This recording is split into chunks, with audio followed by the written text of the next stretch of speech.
Hello बच्चों, नमस्ते सभी को। भाई आप सभी ठीक होंगे आई होप, और सभी अच्छा परफॉर्म कर रहे होंगे अपनी स्टडीज में, और मैं आपकी हेल्प कर पा रहा हूँ उम्मीद है मुझे। तो आज हम फिर से स्टार्ट करेंगे नेक्स्ट चैप्टर नंबर 1 क्लास 10 का।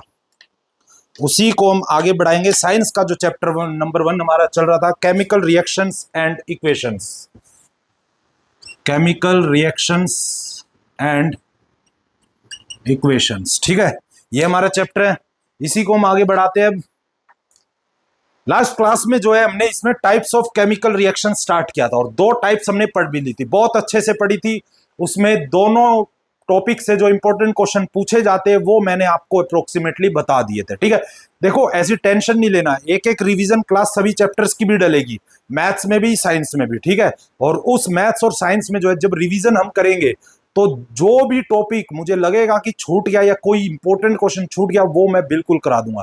रिवीजन उसमें ऐसे नहीं होगी जैसे ये डिटेल हो रही है, उसमें हम ज्यादातर रिवीजन क्वेश्चन से ही करेंगे। रिवीजन अक्सर क्वेश्चन से ही बेटर होती है, ये मैं मानता हूं। ओके, तो आज हम आगे बढ़ते हैं इसको लेकर। लास्ट टाइम में जो है हमने लास्ट टॉपिक क्या छोड़ा था, डीकंपोजिशन रिएक्शन। क्या छोड़ा था? Decomposition reaction. यहां पर हमने देखा था तीनों टाइप्स में, थर्मल में, इलेक्ट्रिकल में और सनलाइट में, तीनों में ही हमने यहां पर एनर्जी दी गई थी। रिएक्टेंट को एनर्जी दी गई थी कि नहीं दी गई थी? अब जिस केस में, अब देखो, उसे एनर्जी दी गई है तो वो एनर्जी को क्या कर रहा था? एब्जॉर्ब कर रहा था। क्या कर रहा था? एब्जॉर्ब। इसका मतलब उसमें हमने एनर्जी दी और उसने एब्जॉर्ब करी, एब्जॉर्प्शन ऑफ एनर्जी हुआ वहां पर। क्या हुआ? Absorption of energy. यहां पर हुआ absorption of energy, absorption of energy, ठीक है। अब जहां पर भी एनर्जी एब्जॉर्ब करी जाती है, क्या करी जाती है? एब्जॉर्ब। उस केमिकल रिएक्शन का दूसरा एक और नाम रखा जाता है, ठीक है, उसे बोलते हैं एंडोथर्मिक रिएक्शन। क्या भी बोलते हैं हम? Endothermic reaction. क्या भी बोल देंगे हम इसको? Endothermic reaction. तो जहां पर जितनी भी हमने डिकम्पोजिशन पढ़ी हो, उसमें हमने एनर्जी दी थी, तो डिकम्पोजिशन भी होती है और वो साथ में क्या भी कहलाती है? Endothermic reaction. एंडोथर्मिक रिएक्शन, वो एंडोथर्मिक रिएक्शन भी कहलाती है। ओके, तो यहां पर जो है हमारे काफी सारे, हमने जो है बेसिकली 4 टाइप्स की केमिकल रिएक्शन पढ़ ली है। एक हमारी थी कॉम्बिनेशन, एक हमारी थी एक्सोथर्मिक, एक हमारी थी डीकंपोजिशन, और फिर एंडोथर्मिक, ठीक है। ये सब टाइप्स हमने यहां पर पढ़ लिए है ऑलमोस्ट। तो अब हम जो है इसको आगे बढ़ाते हैं, और थर्ड जो हमारी इंपॉर्टेंट केमिकल रिएक्शन है उस पर आते हैं, और उसे कहते हैं हम डिस्प्लेसमेंट रिएक्शन। क्या कहते हैं? Displacement reaction. इसको मैं मिटा देता हूं।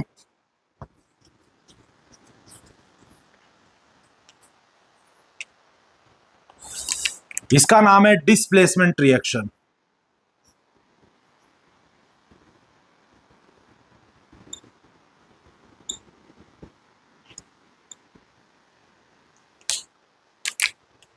डिस्प्लेसमेंट रिएक्शन यहां पर क्या होता है? डिस्प्लेसमेंट का मतलब ऐसे समझ लो जैसे कि आजकल आपकी ये चल रही है, ठीक है, टीनेजर्स हो आप, तो आपकी आजकल जो फ्रेंडशिप्स की जिंदगी बहुत ज्यादा चल रही होगी, ठीक है। तो वहीं पर हम फ्रेंडशिप से रिलेटेड ही जो है इसको समझाने की कोशिश करेंगे। एक मिनट।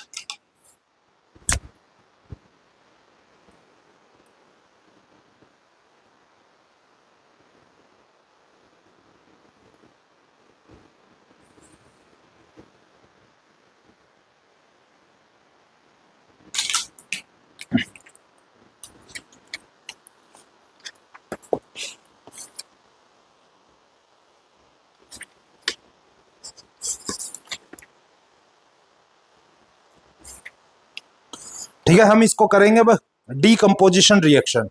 तो डीकंपोजिशन रिएक्शन में क्या होता है भाई?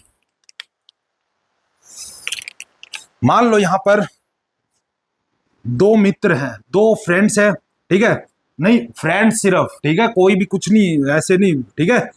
ए और बी है, मान लो कौन है? ए और बी है, ठीक है, ये मान लिया। अब मान लो एक सी आया कोई, ठीक है, नहीं नहीं नहीं, सी आया कोई, ठीक है, नया कोई बच्चा आया है, ठीक है, जो कि काफी इंटरेक्टिव है। क्या है? काफी इंटरेक्टिव है, ठीक है। यहां पर क्या हुआ कि ए कम इंटरेक्टिव था। अब सी ने क्या करा, बी से बार बार बात करी, बी से बार बार बात करी, तो क्या हुआ कि इसने इसको हटा दिया बेस्ट फ्रेंडशिप के टैग से, ठीक है। तो इसको इसने डिस्प्लेस कर दिया। क्या कर दिया? डिस्प्लेस। और यहां पर क्या हुआ कि अब सी जो है वो बी का बेस्ट फ्रेंड बन गया और ए अकेला रह गया। इसका मतलब क्या है कि जो ज्यादा रिएक्टिव होगा, जो ज्यादा ताकतवर होगा, जो ज्यादा बातचीत करेगा, जो फ्रेंडशिप नेचर ज्यादा शो करा जिसने, वो क्या हो गया, वो किसी को भी अपना दोस्त बना सकता है, ठीक है। अब ये तो वैसे तुम्हारे उस पैटर्न पे समझाया मैंने। दूसरा पैटर्न इसमें अब क्या है, जो कि केमिस्ट्री के हिसाब से है, यहां पर आती है हमारी रिएक्टिविटी सीरीज। क्या आएगी? रिएक्टिविटी सीरीज हमारी आएगी। तो रिएक्टिविटी सीरीज को हम देखेंगे। तो रिएक्टिविटी सीरीज को जानना बहुत जरूरी है डिस्प्लेसमेंट के लिए। उसके बाद मैं समझाता हूं कि वो कैसे होता है। रिएक्टिविटी सीरीज में हम लिखेंगे potassium, sodium, calcium, magnesium, aluminium, zinc, iron, lead, hydrogen, copper, mercury, silver, gold और प्लेटिनम, ठीक है। किन्हीं किन्हीं बुक में जो है गोल्ड ऊपर आ जाता, नीचे आ जाता, प्लेटिनम ऊपर आ जाता है, ठीक है। लेकिन मैं मानता हूं प्लेटिनम ही सबसे लीस्ट रिएक्टिव होता है, ठीक। तो ये मैं मतलब मैंने यही देखा और यही पढ़ा है और यही बिल्कुल मेरे को लगता है कि यही सही है, ठीक है। अब किसी किसी बुक में हो सकता है मिस प्रिंट हो गया हो, प्लेटिनम को ऊपर रख दिया हो, ओके। अब यहां पर हम देख सकते हैं एक हमारा सबसे ऊपर है और एक हमारा सबसे नीचे है, ठीक है। अगर मैं इन्हीं को समझा दूं, ये होता है मोस्ट रिएक्टिव, मतलब कि ये सबको हटाने की ताकत रखता है, ये किसी की भी जगह ले सकता है।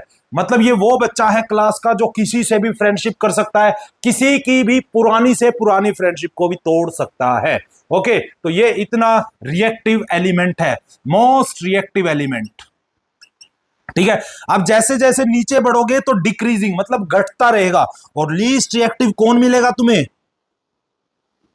प्लेटिनम। क्या मिलेगा? प्लेटिनम। अब देखो कई बार बोर्ड में क्वेश्चन आ जाता है वहां प्लेटिनम ना हो तो गोल्ड आ जाएगा, गोल्ड आंसर होगा। तो वहां पर हमें देखना है कि लीस्ट रिएक्टिव, इसीलिए पूरी सीरीज याद होनी चाहिए। अब हम इसका एग्जांपल लेते हैं भाई, डिस्प्लेसमेंट रिएक्शन का। डिस्प्लेसमेंट रिएक्शन का हम एग्जांपल लेते हैं, जैसे कि कॉपर सल्फेट, कॉपर सल्फेट का रिएक्शन हुआ जिंक के साथ, तो क्या यहां पर हम देखेंगे कि रिएक्टिव क्या कौन है ज्यादा? कॉपर कहां पर है? ये रहा कॉपर, ये कॉपर रहा, और जिंक कहां है? ये रहा जिंक। तो ज्यादा रिएक्टिव कौन है? ऊपर जो होता है वो ज्यादा रिएक्टिव होता। तो ये जिंक अकेला था, क्या ये इसको डिस्प्लेस कर देगा? क्या ये इनकी दोस्ती तोड़ पाएगा? बिल्कुल तोड़ पाएगा, क्योंकि ये ज्यादा रिएक्टिव है। तो ये बन जाएगा ZnSO4 प्लस में Cu, ZnSO4 प्लस में Cu, ठीक है। तो ऐसे होता है हमारा डिस्प्लेसमेंट रिएक्शन। नेक्स्ट है हमारा double displacement reaction. Double displacement reaction,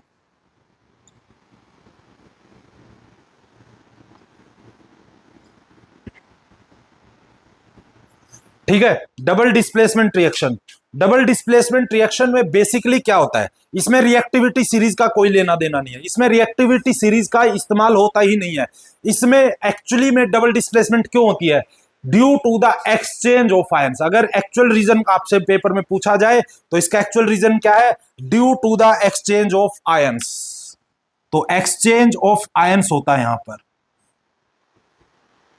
exchange of ions होता है, ठीक है। अब यहां पर मान लो ए है, बी है, जो दोनों बेस्ट फ्रेंड है, सी और डी है जो कि दोनों बेस्ट फ्रेंड है, लेकिन कुछ अनबन हुई और ये फ्रेंडशिप बदल गई। ए जो है वो डी के साथ चला गया और सी जो है वो बी के पास आ गया। तो ये हो जाएगा सी बी प्लस में ए डी। क्या हो जाएगा? सी बी प्लस में ए डी, ठीक है। अब हम इसको समझते हैं बाय एग्जाम्पल, जैसे कि सिल्वर नाइट्रेट, क्या सिल्वर नाइट्रेट AgNO3 प्लस में, ठीक है, AgNO3 यहां पर आ गया, और NaCl सोडियम क्लोराइड NaCl। तो यहां पर क्या होगा, ये वाला जो है इसके पास चला जाएगा और Ag जो है वो इसके पास आ जाएगा। ओके, तो ये कुछ ऐसा दिखेगा करने के बाद, ये कुछ ऐसा दिखेगा, सिल्वर क्लोराइड AgCl प्लस में NaNO3 NaNO3। देखो मैंने अलग अलग कलर से ही मेंशन कर दिया है, साफ पता लग रहा है कि अदला बदली हो चुकी है। ठीक है, इसको बोलते हैं स्वीपिंग करना। क्या करना? अदला बदली करना। ठीक है, कुछ चीजें का अदला बदली हो गई है, यहां पर एक्सचेंज ऑफ आयंस होता है। क्या होता है? Exchange of ions. तो ये हमारा डबल डिस्प्लेसमेंट रिएक्शन होता है। अब यहां पर होता क्या एक्चुअली में, जब ये दो प्रोडक्ट बनते हैं तो एक प्रोडक्ट जो है पीपीटी बन जाता है। पीपीटी क्या होता है? प्रेसिपिटेट। क्या होता है? ये सॉलिड सब्सटेंस होता है जो आफ्टर रिएक्शन नीचे एज ए प्रोडक्ट बैठ जाता है। तो ये हमारा होता है पीपीटी, जिसको बोलते हैं प्रेसिपिटेट। अब इसकी प्रेजेंस की वजह से इस डबल डिस्प्लेसमेंट रिएक्शन को एक और नाम दिया गया, जिस में देखो, जरूरी की डबल में भी, किसी में भी अगर पीपीटी बन जाती है तो वो केमिकल रिएक्शन क्या भी कहलाएगी? Precipitation reaction. क्या भी कहलाएगी ये केमिकल रिएक्शन? अब प्रेसिपिटेशन रिएक्शन। ये बहुत तो इंपॉर्टेंट टॉपिक आज हमने कवर करा है और इससे भी क्वेश्चन पूछे जाने के पूरे पूरे चांसेस होते हैं। ठीक है, कई बार क्या होता है कि यहां पर ये केमिकल सीरीज, ये जो है हमारी रिएक्टिविटी सीरीज, ये याद होनी चाहिए। मान लो अब इस यहां पर Cu की जगह अगर हमारा होता, मान लो Mg, क्या होता है? Mg। तो क्या यहां पर जिंक के पावर थी जो इसे डिस्प्लेस कर सके? नहीं, क्योंकि Mg जो है ऊपर आता है, ये ज्यादा रिएक्ट होता है, तो ये इससे ज्यादा जीत नहीं सकता था। तो यहां पर कोई भी, यहां पर लिखा जाएगा नो रिएक्शन। तो इस बात का भी ध्यान रखना। और दिया जाता है कई बार ऐसा क्वेश्चन कि बच्चे सोचते हैं कि सीधा एक्सचेंज कर दो और हो गया। नहीं, ऐसे नहीं करना। अगर रिएक्टिविटी सीरीज में जो ऊपर होगा वो ही जीतेगा बस। ठीक है, तो आई होप कि ये टॉपिक आपको अच्छे से आ गया होगा। और नेक्स्ट क्लास में हम इस एक और बहुत इंपॉर्टेंट जो है हमारा टाइप पे डिस्कस करेंगे, जिसका नाम है रिडक्शन एंड ऑक्सीडेशन। उसको हम कंबाइन करके बोलते हैं रिडॉक्स रिएक्शन। मोस्ट इंपॉर्टेंट है वो भी। ठीक है, तो इसका क्वेश्चन भी बहुत मतलब 80 to 90% पूछा जाता है। तो आई होप कि ये टॉपिक आपको समझ आ गया होगा। और नेक्स्ट क्लास में हम जो है सबसे इससे भी इंपॉर्टेंट जो है टाइप को हम डिस्कस करेंगे। ओके, सभी जो है आप एनसीईआरटी की बुक से इन टेक्स्ट और बैक एक्सरसाइज जो है आप अच्छे से प्रैक्टिस करिए अपनी। ओके, तो आप सभी प्रैक्टिस करते रहिए। प्रैक्टिस अगर करते रहोगे तो अच्छा रहेगा, क्योंकि साथ साथ प्रैक्टिस करोगे तो साथ साथ ही जो है टॉपिक की सारी क्लैरिटी आपको आती रहेगी। तो अब हम नेक्स्ट क्लास में मिलेंगे सभी।